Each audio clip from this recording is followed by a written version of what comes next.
మిత్రులందరికీ నమస్కారం అండి. ఓం శ్రీ మాత్రే నమః. హోలీ పండుగ అంటే ఏంటి? హోలీ పండుగను 2025 సంవత్సరము మార్చి 13వ తేదీన 14వ తేదీన జరుపుకోవాలా? హోలికా దహనము ఎలా చేయాలి? కామదహనం అంటే ఏంటి? హోలికా దహనం వెనుక ఉన్న రహస్యాలేంటి?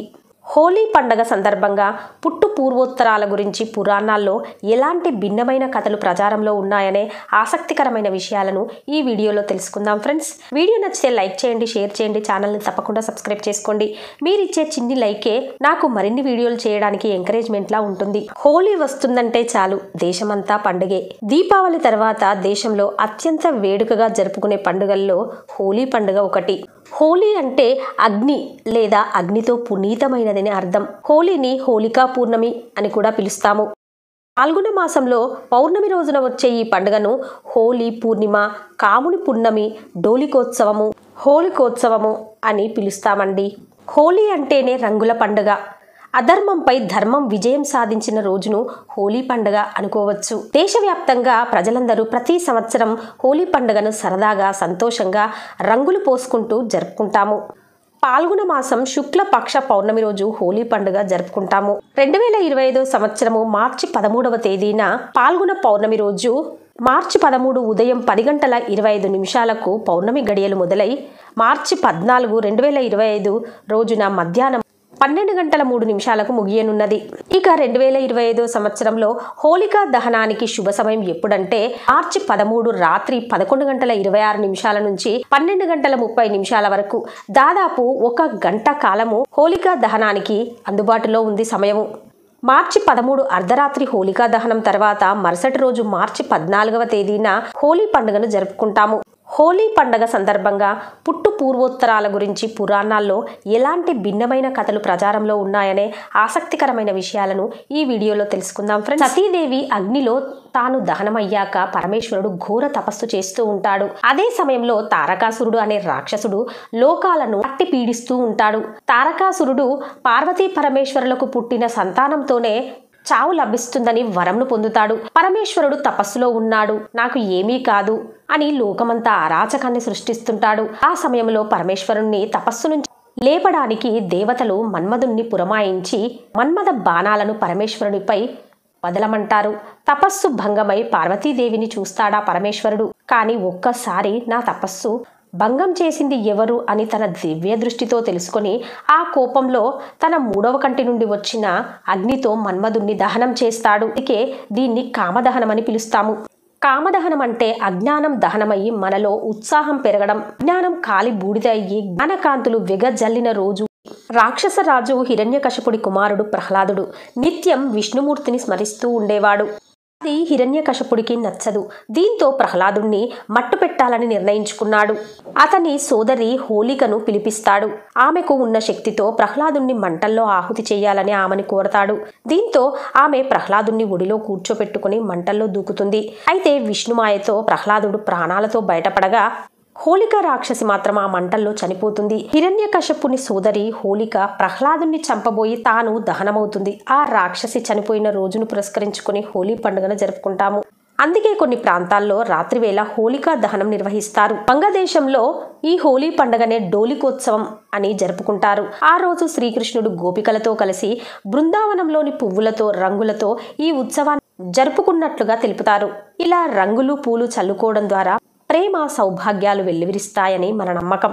ఇంకా డోలికోత్సవంలో డోలిక అనగా ఏంటంటే, డోలిక అంటే ఉయ్యాల అని అర్థం. బాలకృష్ణుణ్ణి పాల్గొన మాసం పూర్ణిమ తిథిలో ఉయ్యాలలో వేసినట్లు పురాణాలు తెలుపుతున్నాయి. ఈ సందర్భంగా పశ్చిమ బెంగాల్లో హోలీ రోజున శ్రీకృష్ణుని ప్రతిమను ఊయలలో వేసి డోలికోత్సవం జరుపుతారు.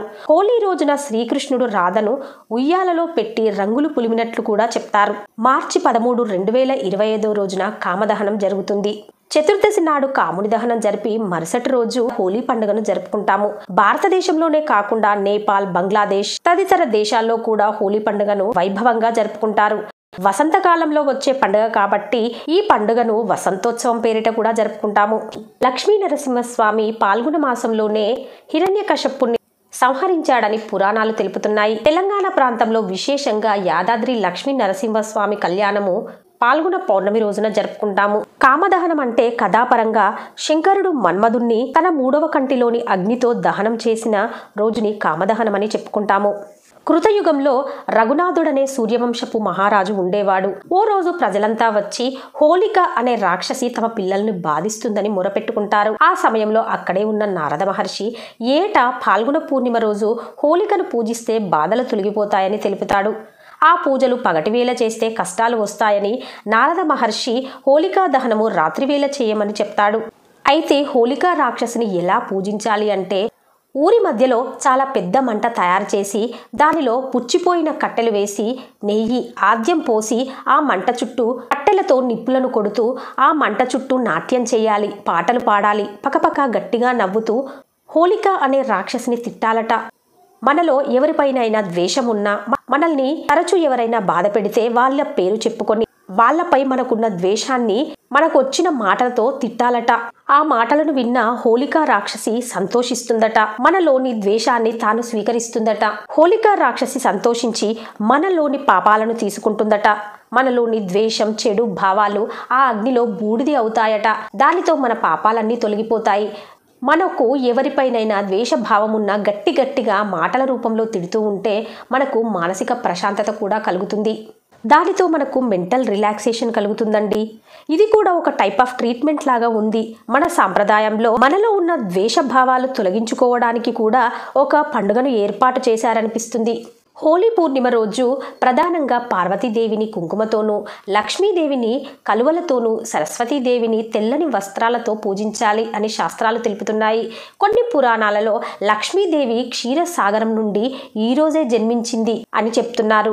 లక్ష్మీదేవి పుట్టిన రోజుగా కూడా హోలికా పూర్ణిమను జరుపుకుంటామండి. హోలీ పండగ రంగులు పూసుకోవడం వెనుక శాస్త్రీయ కారణాలు కూడా ఉన్నాయండి. వసంతకాలంలో వాతావరణం చలి నుండి వేడికి మారుతుంది. దీనివల్ల వైరల్ జ్వరము, జలుబు లాంటి వ్యాధులు ప్రబలుతాయి. కాబట్టి కొన్ని ఔషధ మొక్కల నుండి తయారు చేసిన సహజమైన రంగులు కలిపిన నీటిని చల్లుకోవడం వల్ల ఈ వ్యాధుల వ్యాప్తి తగ్గుతుందని ఒక వాదన. కుంకుమ, పసుపు, బిల్వాలను ఉపయోగించి ఆయుర్వేద వైద్యులు ఔషధం వనమూలికలను తయారు చేస్తారు. తడి రంగుల కోసం మోదుగ పువ్వుల్ని రాత్రంతా మరిగించి అవి పసుపు రంగులోకి మారేంత వరకు ఉంచుతారు. అది ఔషధ లక్షణాలు కలిగి ఉంటుంది. అందుకని సహజమైన రంగులను, పొడులను చల్లుకోవడం వల్ల ఔషధంగా పనిచేస్తుందని గుర్తుపెట్టుకోవాలి ఫ్రెండ్స్. మన భారతదేశంనే కాకుండా దేశ విదేశాల్లో ఉన్న మన భారతీయులు ఆఫ్రికా, ఉత్తర అమెరికాలో, ఐరోపాలో, దక్షిణాసియాలో ఉన్న ప్రాంతాల్లో కూడా హోలీ పండుగను ఘనంగా జరుపుకుంటారు. కారణాలు ఏవైనా హోలీ పండుగ అంటే అందరికీ ఎంతో ఉత్సాహం. చిన్న పెద్ద అనే తారతమ్యం లేకుండా స్నేహితులు, బంధువులతో ఎంతో ఆనందంగా, ఉత్సాహంగా పండుగను జరుపుకుంటామండి. వీలైనంత వరకు కెమికల్స్ లేని రంగులతో మన పూర్వీకులు సూచించిన విధంగా సహజ సిద్ధమైన రంగులతో జరుపుకోవడం ఆరోగ్యదాయకం. ఈ పండుగ అంటే చిన్న పెద్ద అందరికీ ఆనందమే.